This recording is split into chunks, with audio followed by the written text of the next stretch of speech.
बिस्मिल्लाहिर्रहमानिर्रहीम। अस्सलाम वालेकुम। आप देख रहे हैं न्यूज़ वन और मैं हूं आपके साथ अनम जुल्फ़िकार और मैं हूं सना करीब। हेडलाइंस आप जान चुके हैं। बुलेटिन के आगाज में जिक्र खैबर पख्तूनख्वा के बल्दियाती इलेक्शन के हवाले से वज़ीर आज़म इमरान खान के अहम बयान से करेंगे। वज़ीर आज़म इमरान खान ने खैबर पख्तूनख्वा बल्दियाती इलेक्शन के पहले मरहले में PTI की शिकस्त तस्लीम करते हुए वजह भी बता दी है। कहते हैं कि गलत उम्मीदवारों का चुनाव शिकस्त की वजह बनी। PTI ने इलेक्शन में गलतियां की और कीमत चुकाई। वज़ीर आज़म का कहना था कि दूसरे मरहले में इंतखाबी हिकमत अमली वो खुद देखेंगे। मज़ीद कहा कि इंशाअल्लाह PTI मजबूत होकर सामने आएगी। वज़ीर आज़म इमरान खान ने खैबर पख्तूनख्वा बल्दियाती इलेक्शन के पहले मरहले में PTI की शिकस्त तस्लीम करते हुए वजह भी बता दी है।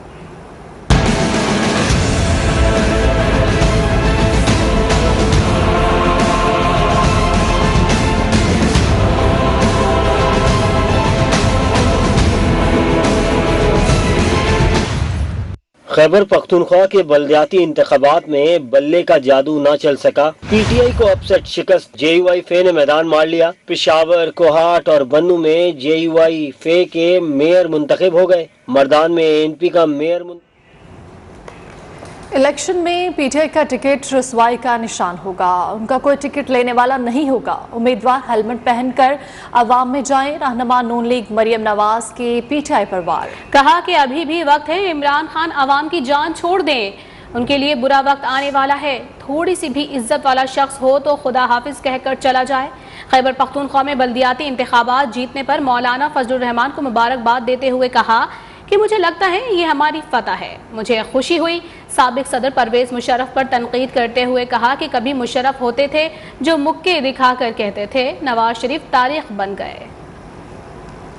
जिनको और कहीं से टिकट नहीं मिलेगी और वो PTI का टिकट लेकर जब अवाम में जाएंगे तो मेरा एक मशवरा है उनको, और वो ये है कि हेलमेट पहन के जाएं अवाम में। और KP में अपने घर में, जिसको ये अपना फोर्ट कहते थे, जिसको ये अपना घर कहते थे, उसमें इतनी शर्मनाक और बदतरीन शिकस्त इमरान खान को ये चाहिए। बहुत बुरा वक्त आने वाला है। अभी भी मौका है। अवाम की जान छोड़ दें। इज्जत से जो थोड़ी बहुत रह गई है खुदा हाफिज करे और कहें कि मैं नाकाम हो गया, मुझसे ये मुल्क अब नहीं चल रहा। मौलाना फजलुर रहमान साहब को दिल की गहराइयों से KPK के इंतखाबात में इतनी शानदार परफॉर्मेंस पे मुबारकबाद देती हूँ। ये हमारी फतह है। उनको देखा तो खुशी हुई। मेरी तरफ से JUIF को बहुत बहुत मुबारकबाद। इंशाअल्लाह ताला बहुत जल्दी वापस आएंगे। मेरी तो ख्वाहिश है कि वो कल ही आ जाएं। मुशर्रफ होता था जो दोनों मुक्के कभी दिखाता था और कहता था नवाज शरीफ इज हिस्ट्री। फिर अल्लाह ताला वो दिन लेकर आया कि वो मुशर्रफ अपनी TV स्क्रीन पे यहाँ बैठ के देख रहा था कि नवाज शरीफ तीसरी मरतबा वजारत उस्मा का हल्फ उठा रहा। सबसे बड़ी सजा मुशर्रफ के लिए आज ये है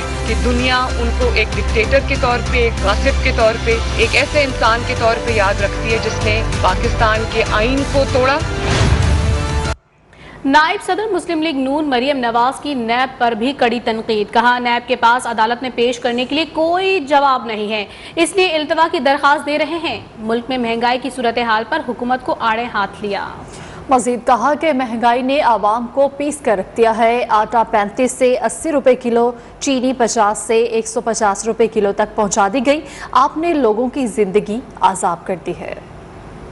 वही नैब जो डेली हेयरिंग की दरख्वास्त दे रहा था, मेरी जमानत कैंसिल करने की दरख्वास्त दे रहा था, आज वो एडजर्नमेंट्स मांग रहे हैं क्योंकि उनके पास जवाब नहीं है। जो आपने आवाम के साथ पिछले 4 साल में किया है, जिस तरह आपने महंगाई में उनको पीस के रख दिया है, 35 रुपए किलो आटे के 80 रुपए किलो पर लाने के लिए, 50 रुपए किलो चीनी को 150 रुपए तक लाने के लिए, मतलब आपने लोगों की जिंदगियां अजाब कर दी।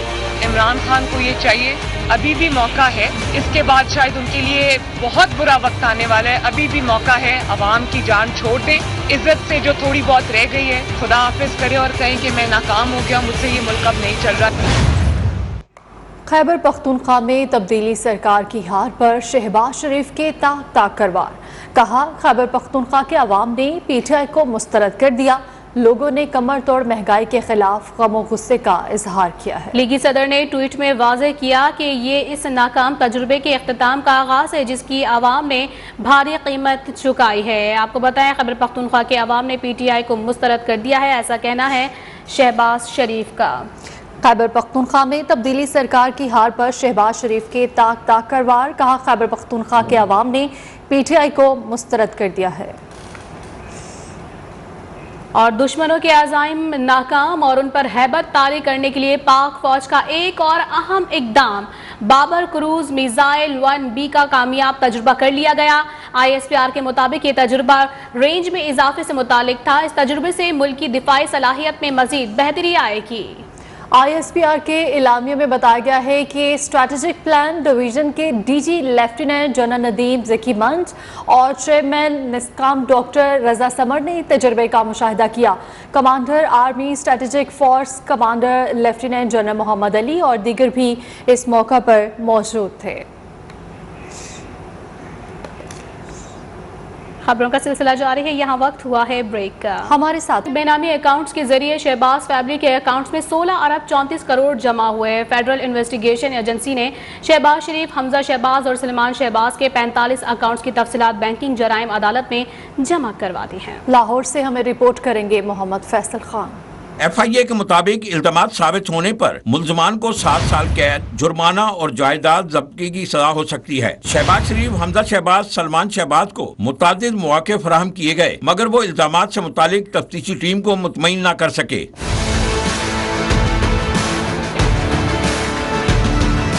FIA दस्तावेजात के मुताबिक शहबाज शरीफ के नाम पर 14 बैंक अकाउंट्स रजिस्टर्ड हैं। शहबाज शरीफ के नाम पर 2008 से 2018 तक एक ही ब्रांच में 10 अकाउंट्स खोले गए।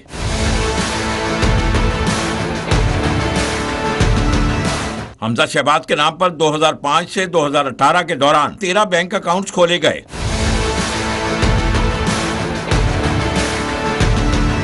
दस्तावेजात के मुताबिक सलमान शहबाज के नाम पर 2004 से 2018 तक 18 बैंक अकाउंट्स खोले गए। माहिर इमराज खून डॉक्टर ताहिर शमसी को आहो सिस्कियों के साथ सईदाबाद में यूसुफपुरा कब्रिस्तान में सुपुर्द खाक कर दिया गया है। नमाज जनाजा टीपू सुल्तान रोड पर वाक़ नजम मस्जिद में अदा की गई, जिसमें मुअज़्ज़िज़ीन शहर की बड़ी तादाद ने शिरकत की।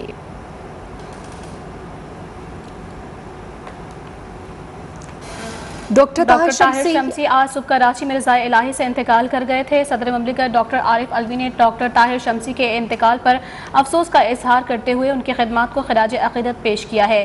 सदर ममलिकत डॉक्टर आरिफ अलवी ने डॉक्टर ताहिर शमसी के इंतकाल पर अफसोस का इजहार करते हुए उनकी खिदमत को खिराज अक़ीदत पेश किया। और उमरकोट में मकामी अदालत में खुला के लिए आने वाली खातून की सरेआम तजलील की गई। मकामी अदालत में खुला का मुकदमा दायर करने वाली खातून को मुल्जिमान ने सरेआम बालों से पकड़कर घसीटा और कार में अगवा कर फरार हो गए। पुलिस के मुताबिक खातून को बाजियाब करा के एक मुल्जिम को गिरफ्तार कर लिया गया है, जबकि 7 मुल्जिमान के खिलाफ अगवा का मुकदमा भी दर्ज कर लिया गया है। पुलिस का कहना है कि खातून की शोहर से अलहदगी का मुकदमा सिविल कोर्ट में ज़ेर समाअत है।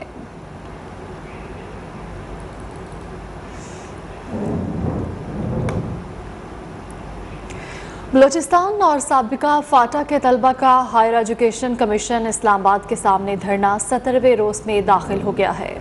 तलबा का मुतालबा है कि मेडिकल कॉलेजों में बलूचिस्तान और फाटा का कोटा बहाल किया जाए। HEC के प्रोजेक्ट में भी कोटा मुख्तस किया जाए। तलबा कहते हैं कि जब तक हुकूमत हमारे मुतालबात तस्लीम नहीं करती वो धरना ख़त्म नहीं करेंगे। नुमाइंदा न्यूज़ 1 अहमद नवाज से धरने से मुतालिक मजीद तफसीलात हासिल करेंगे। अहमद नवाज, बताएगा धरने में शरीक शुरका जो हैं उनका मजीद क्या कहना है, क्या मुतालबात कर रहे हैं? जी बिल्कुल, इस वक्त हम मौजूद हैं हायर एजुकेशन कमीशन के सामने। वहाँ पर तलबा सरापा एहतजाज हैं। साबका फाटा से तलबा ताल्लुक़ रखते हैं और बलूचिस्तान से ताल्लुक़ रखते हैं। यहाँ पर 17 रोज़ से सरापा एहतजाज है। इनसे बात करते हैं कि इनका इशू क्या है HEC में और क्या हुकूमत से मुतालबा कर रहे हैं। जी सबसे पहले तो आपका बहुत बहुत शुक्रिया कि आप आए और हमारा हाल पूछा। और सबसे पहले तो हम ये फाटा और बलूचिस्तान के स्टूडेंट्स यहाँ पे आज हम 18 दिन है कि हम HEC ऑफिस के सामने धरना दिए हुए बैठे हैं। हमारा दिन और रात सड़क पे, हम जिस हाल में दिन और रात यहाँ पे गुजारते हैं तो सर वो बयान करने के काबिल नहीं है। हमारा हाल सिर्फ अल्लाह जानता है और जिसको चाहिए कि वो आए और हमारा हाल पूछे और हमारा ये मसला हल करे, वो अभी तक नहीं आ रहे। हमारे पास कोई हुकूमत की तरफ से कोई रिस्पांस नहीं आया, कोई स्टेक होल्डर, कोई मिनिस्टर ने किसी किस्म का हाल नहीं पूछा। क्योंकि सर पॉलिटिक्स ये इलेक्शन के टाइम तो बहुत جی، دھرنے کا آج 17واں روز ہے اور طلباء کہتے ہیں کہ جب تک ہمارے مطالبات پورے نہیں ہوں گے یہ دھرنا جاری رہے گا۔ احمد نواز رپورٹ کر رہے تھے، بہت شکریہ آپ کا۔ اور یہ راست ملتان لیے چلتے ہیں جہاں پر گورنر اسٹیٹ بینک رضا باقر آسان فائنانس اسکیم کی افتتاحی تقریب سے خطاب کر رہے ہیں۔ اور ہر 3 مہینے کے بعد اسی قسم کی ایک چھوٹی میٹنگ ہوئے گی جس میں ہم ریویو کریں گے کہ ایگریکلچرل سیکٹر میں اور خاص کر چھوٹے اور میڈیم سائز فارمرز کو کس طرح کریڈٹ جو ہے وہ ڈسپرس ہو رہا ہے، اور خاص کر وہ علاقے جہاں پہ کریڈٹ کم جا رہا ہے، مثلا پنجاب تو وہ علاقہ ہے جہاں پہ سب سے زیادہ کریڈٹ جا رہا ہے ایگریکلچر میں، وہ اچھی بات ہے، لیکن ہم ساتھ ساتھ چاہیں گے کہ اور بھی جو صوبے ہیں جہاں پہ کریڈٹ اتنا نہیں جا رہا، جو کہ نگلیکٹ ہو رہے ہیں، اس پہ بھی ہم اور زور دیں، کیونکہ ایک پاکستانی کسان چاہے وہ ملک کے کسی ہی صوبے میں ہو، وہ ایک پاکستانی کسان ہے اور ہمارا یہ فرض ہے کہ ہر کسان کی مدد کی جائے۔ اب ساتھ ساتھ ایک وجہ ملتان چیمبر آف کامرس میں آنے کی ایک اور بھی ہے، اور اس وجہ کی کہانی شروع ہوتی ہے جب پچھلے سال ہمارے ملک میں اور پوری دنیا میں اس کرونا وائرس کی وبا آئی۔ اب وہ وقت ہمیں یاد نہیں رہتا، لیکن اگر میں آپ کو فیبروری اور مارچ 2020 میں آپ کو کہوں کہ ذرا سوچیں اس وقت حالات کیسے تھے، تو آپ کو یاد آئے گا کہ اس وقت اس ملک میں ایک ایسی فیئر تھا، ایک ایسا ڈر تھا کہ پتہ نہیں کیا ہوئے گا آگے، کیونکہ ساری دنیا میں گلوبل لاک ڈاؤن ہو گیا۔ آپ میں سے جو ایکسپورٹر ہیں ان کی ایکسپورٹس کے آرڈر کینسل ہو گئے، جو یہاں پہ سیل کر رہے ہیں لاک ڈاؤنز کی وجہ سے سیل رک گئی تھی، اور جیسا کہ آپ کیونکہ سارے بزنس مین ہیں، آپ جانتے ہیں کہ اگر آپ کی سیل رکے گی اور آپ کو کیش فلو نہیں ملے گا تو آپ اپنے بلز کی ادائیگی کیسے کریں گے؟ اور اگر آپ نے یہ فیصلہ کر دیا کہ آپ نے اپنی بزنس کو بند کر دینا ہے عارضی طور پہ، تو جو آپ کا لیبر ہے اگر وہ واپس چلا گیا، کچھ لیبر دیہاتوں سے آیا ہوتا ہے، کچھ ملک کے اور حصوں سے آیا ہوتا ہے، تو پھر جب آپ اگر دوبارہ اس بزنس کو شروع کریں گے تو اس میں تو بڑی دیر لگے گی۔ اس کے علاوہ اور بہت سارے پیچیدہ مسائل کووڈ کی وجہ سے سامنے آئے۔ اس وقت حکومت پاکستان اور اسٹیٹ بینک آف پاکستان نے مل کے ایک پیکیج آف میجرز نکالا کہ ہم نے اپنی معیشت کو ڈوبنے نہیں دینا، اور ہم سب کو سب سے پہلے اس بات کی خوشی ہونی چاہیے کہ بنسبت وہ ممالک جن کی کووڈ میں گروتھ جو ہے 5% گھٹی، کہیں 10% گھٹی، پاکستان میں صرف 0.5% گروتھ ہماری ہے، اور اس کے بعد جو پچھلا مالی سال ختم ہوا، ہم نے اسٹیٹ بینک آف پاکستان جو اسکیمیں نکالتا ہے، ڈائریکٹلی تو ہم کسی کو قرضہ نہیں دیتے کیونکہ ہم کسٹمر سے ڈیل کرتے ہی نہیں ہیں، ہمیں ان اسکیموں کو چلانا ہوتا ہے بینکوں کے ذریعے، کیونکہ بینکس کو ہی ہم ریگولیٹ کرتے ہیں، کچھ بینکر ہمارے ساتھ موجود بھی ہیں۔ تو ایک جو چیلنج آتا ہے جب ہم کسی بینک کے ذریعے کسی اسکیم کو چلاتے ہیں، اور آپ نے بھی اپنی تقریر میں کافی ایسے مثالیں دی جہاں پہ آپ کو بینکوں سے وہ فیسیلیٹیشن نہیں مل رہی جس کی آپ امید کرتے ہیں، تو جب کووڈ میں ہم نے یہ پیکیجز دیے تو اس وقت ہمیں بھی ایک جو فیڈ بیک آ رہی تھی بزنس کمیونٹی سے وہ یہ تھی کہ آپ نے اسکیمیں تو اچھی بنا دیں، لیکن آپ کیسے اعتماد کریں گے کہ بینک ان کو آگے چلائیں گے؟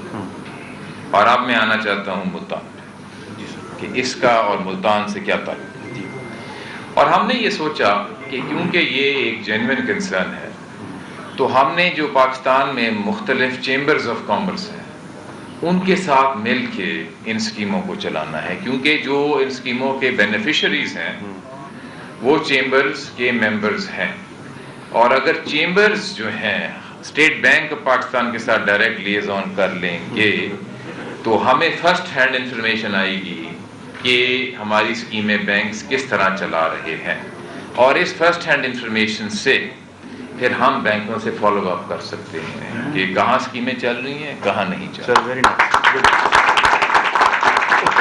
تو ہم نے پھر کووڈ میں ہر چیمبر آف کامرس کے ساتھ جو بڑے بڑے چیمبرز ہیں ان کے ساتھ میٹنگز کی، اور یہ زوم میٹنگز ہو رہی ہیں، اور ہم نے سب چیمبرز کے پریزیڈنٹس کو درخواست کی کہ آپ یہ ہماری اسکیمیں ہیں جس میں سیلری اینڈ ویجز کی اسکیم تھی، جس میں ٹرف اسکیم تھی، جس میں بینکس پرنسپلز کی ایکسٹینشن دے رہے تھے وہ اسکیم تھی اور دیگر اسکیمیں تھیں، آپ اس کو چلائیں، اپنے ممبرز میں آگاہی پیدا کریں اور اس کو آگے چلائیں۔ لیکن جب ہم نے یہ میٹنگز کی سب چیمبرز کے پریزیڈنٹس کے ساتھ تو ہم نے دیکھا کہ کچھ چیمبرز نے ان اسکیموں کو بہت اچھے انداز سے چلایا، لیکن کچھ چیمبر جو تھے اپنی شاید مصروفیات کی وجہ سے اس طرح۔ اسٹیٹ بینک رضا باکر تقریب سے خطاب کر رہے ہیں، انہوں نے کہا کہ کسانوں کو قرض کی فراہمی کے عمل کی مانیٹرنگ کریں گے۔ واپس آئیں گے بریک کے بعد، ہمارے ساتھ رہیے۔ Welcome back. اس وقت براہ راست آپ کے لیے چلیں گے اسلام آباد، جہاں پر وزیر اعظم عمران خان وزارت خارجہ میں تقریب سے خطاب کر رہے ہیں۔ شادی اب سب کو،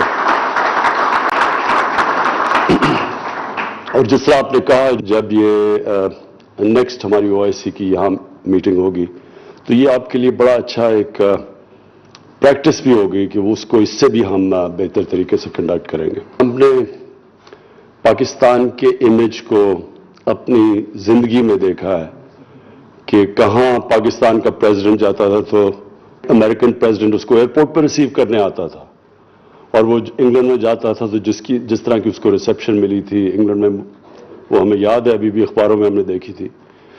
تو اس کے بعد پھر ہم نے برے وقت بھی دیکھے۔ دیکھیں، ایک سب سے پہلے آپ کے لیے، کیونکہ آپ جس طرح اوپننگ بیٹسمین ہیں ہمارے، آپ کو ساری جگہ فرنٹ لائن پہ فیس کرنا پڑتا ہے انٹرنیشنل پبلک اوپینین کو۔ تو ایک چیز پلیز یاد رکھیں کہ جو ملک کی زندگی، اس کا جو سائیکل ہوتا ہے نا، وہ کبھی سٹریٹ لائن میں نہیں ہوتا، اونچ نہیں ہوتی ہے، انسان کی زندگی میں بھی، ادارے کی زندگی میں بھی، سپورٹس ٹیموں کی زندگی میں بھی، اور ملک کی زندگی میں بھی۔ تو یہ جو ہمارا جو ڈاؤن سائیکل آیا، اس کی ہماری اسی ملک کا قصور ہے، ہمیں کسی اور کو بلیم نہیں کرنا چاہیے۔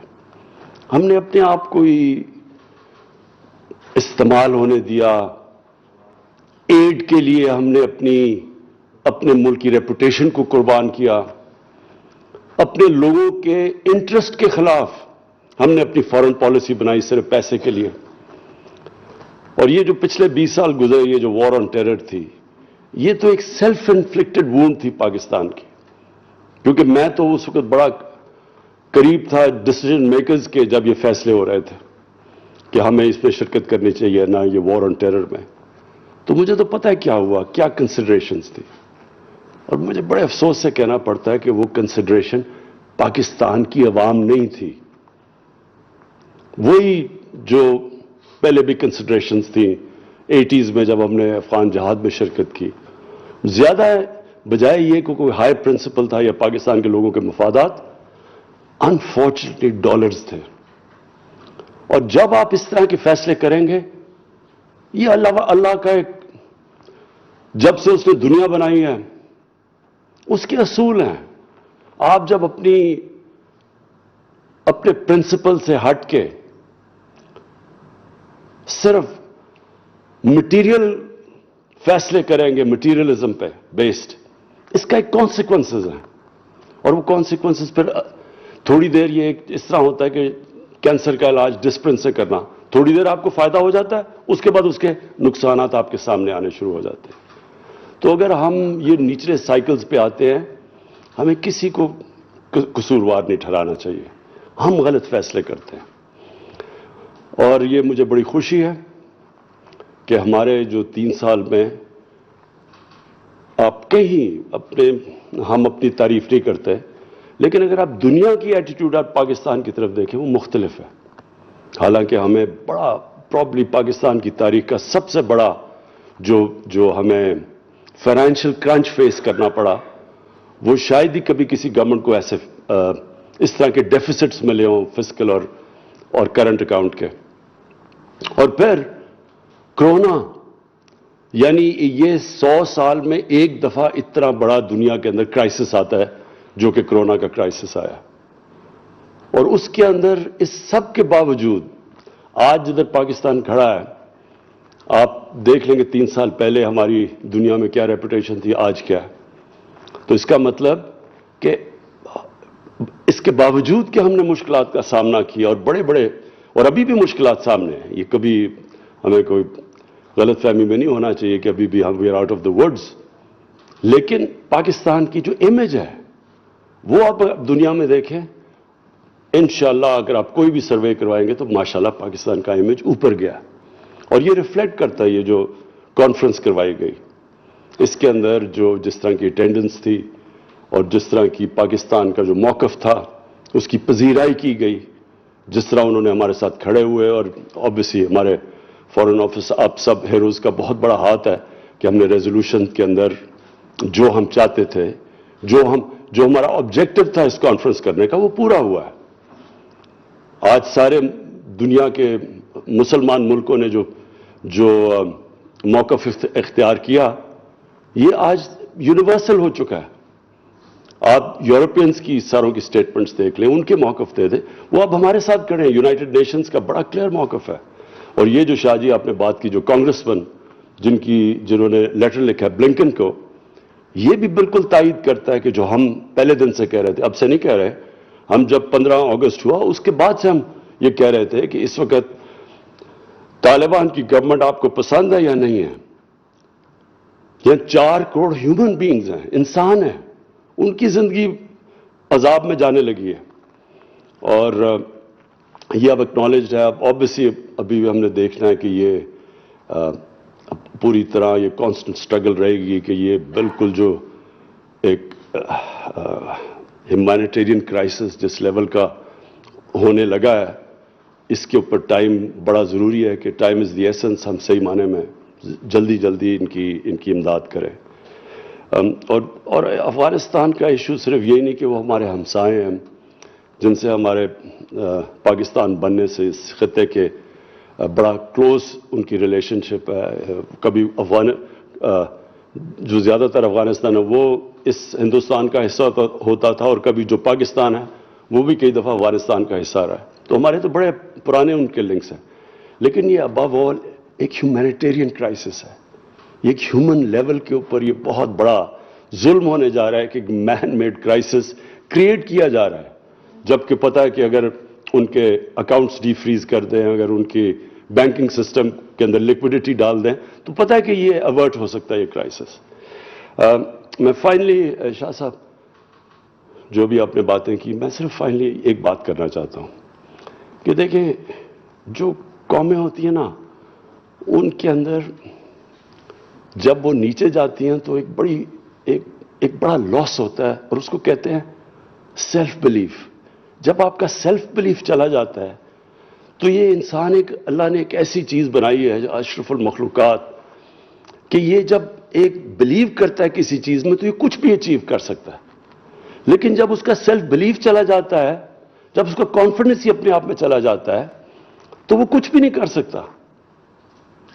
تو میں نے کیونکہ میری تو ساری ٹریننگ ٹیمز کے اندر ہوئی ہے، جدھر آپ مقابلہ کرتے ہیں مسلسل، یا آپ ہار رہے ہوتے ہیں جیت رہے ہوتے ہیں، اور آپ کا مقابلہ دنیا کی ٹیموں سے ہو رہا ہوتا ہے، تو میں نے تو دیکھا ہوا ہے کہ ہم نے اونچ بھی دیکھی اپنی ٹیم کی، پر ہم نے نیچ بھی دیکھی ہے، لیکن جب اوپر جاتی ہے ٹیم تو اس کے اندر ایک چیز آتی ہے سیلف بلیف، وہ اپنے اندر بلیو کرنا شروع کر دیتے ہیں، اور یہ بڑی امپورٹنٹ چیز ہے کہ ایک چھوٹا سا برطانیہ ساری دنیا کے اوپر قبضہ کر کے بیٹھ گیا، وہی لوگ تھے، سیلف بلیف آ گیا۔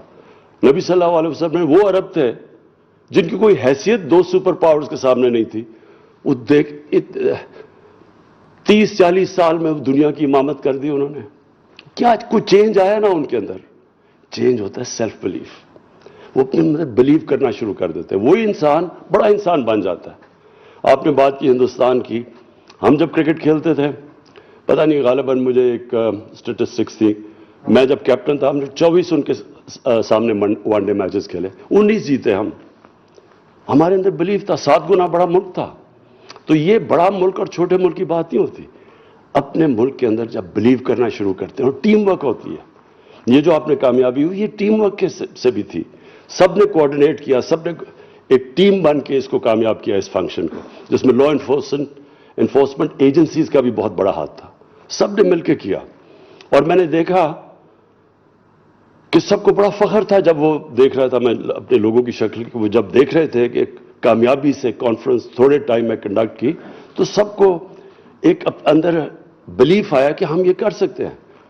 खुदा ना खास्ता अगर ये ठीक ना होती कोई 100 कुछ कई चीज़ें गलत हो सकती थी। तो इसी तरह जब आप अपने अंदर बिलीव करना शुरू करेंगे हम एज ए नेशन, ये मैं आपको यकीन दिलाता हूँ कि ये कुछ भी कर सकता है मुल्क। क्योंकि मैंने जब टीम में क्रिकेट में आया था तो हमारा बॉटम पे टीम थी, कोई मानता ही नहीं था कि हम जीतेंगे, और जब मैं गया तो वर्ल्ड चैंपियंस थे। जब हमने कैंसर हॉस्पिटल बनाने की कोशिश की, किसी ने कहा नहीं बन सकता। ये मुल्क के लोगों ने इकट्ठा करके बना दिया और चला भी रहे हैं, बनाया भी और चला भी रहे हैं। ये भी एक मौजज़ा है, इसकी कोई मिसाल नहीं है कि 70 करोड़ में पैसा जमा करके हॉस्पिटल बनाया, 10 अरब रुपया साल का उसका खसारा है गरीबों का इलाज करने में, और फिर दूसरा भी बन गया और तीसरा भी बन रहा है। ये लोग बना रहे हैं। जलजला आया, हर पाकिस्तानी दुनिया में मोबिलाइज हुआ, लेकिन जब फ्लड आया, जब दुनिया ने नहीं मदद की, जिधर भी पाकिस्तानी बैठे थे उन्होंने कंट्रीब्यूट किया। तो जब हम टेस्ट करते हैं अपने मुल्क को, अपनी नेशन को, ये हमेशा टेस्ट पास करती है, जो माशाल्लाह आपने किया। तो हमें एक सेल्फ बिलीफ चाहिए। हम जो भूल बैठे, जब आप हाथ फैलाते हैं किसी के सामने तो सबसे बड़ी कैजुअलिटी आपका सेल्फ बिलीफ होता है। ये डिपेंडेंसी जो है, ये एक इंसान के ज़हन में जब आ जाती है, वो अपने अंदर बिलीव ही करना छोड़ देता है। अच्छा जी, वो फलाना मुल्क नाराज हो जाएगा तो चलो जी अपने इंटरेस्ट हम अपने लोगों को कुर्बान कर देते हैं उनके लिए, क्योंकि हमारे अंदर बिलीफ नहीं होता।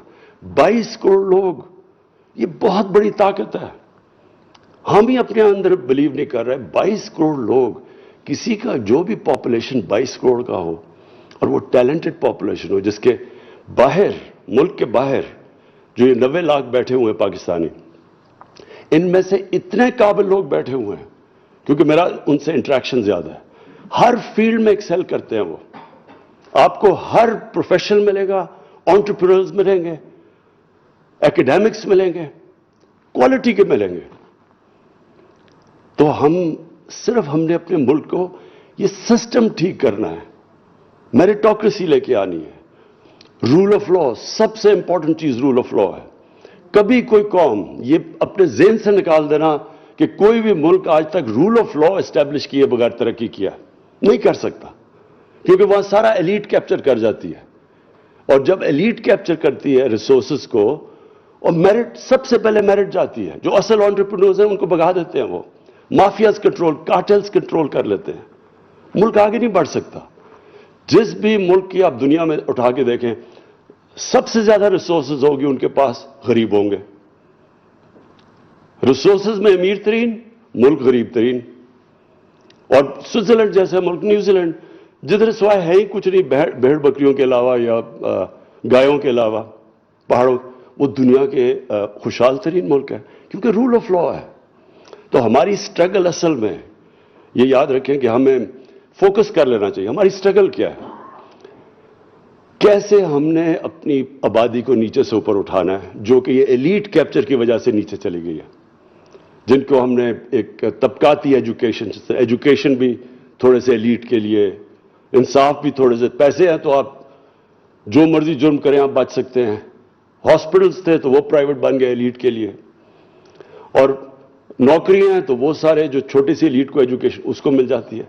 कोई भी मुल्क ऐसे तरक्की नहीं कर सकता। तो ये स्ट्रगल है, और ये याद रखें कि ये ओवरनाइट नहीं होता, ये स्ट्रगल होती है, कौम मिल के स्ट्रगल करती है।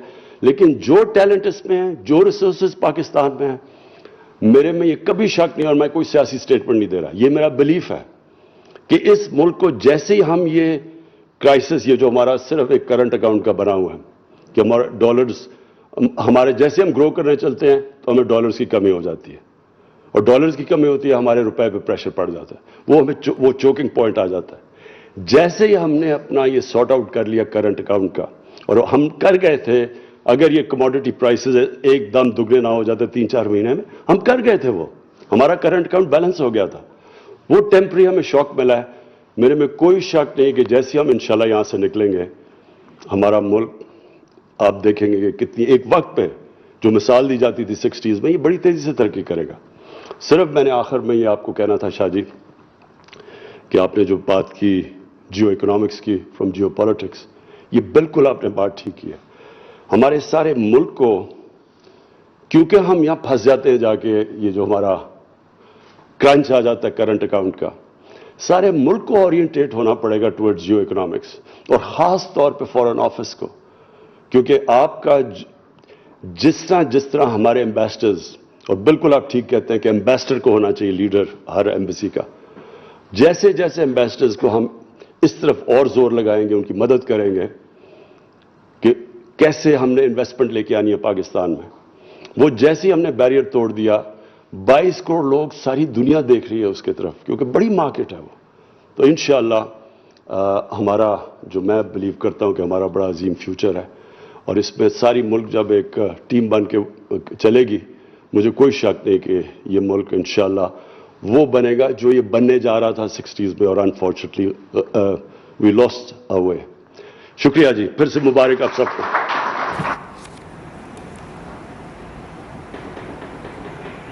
इस्लामाबाद में वज़ीर आज़म इमरान खान वज़ारत ख़ारजा में तकरीब से खिताब कर रहे थे। उन्होंने कहा कि हमने पाकिस्तान के इमेज को अपनी ज़िंदगी में देखा है, वज़ारत ख़ारजा की कारकर्दगी बेहतर रही है। साथ ही कहा कि OIC के बेहतरीन इनेकाद पर सबका शुक्रिया अदा करता हूँ।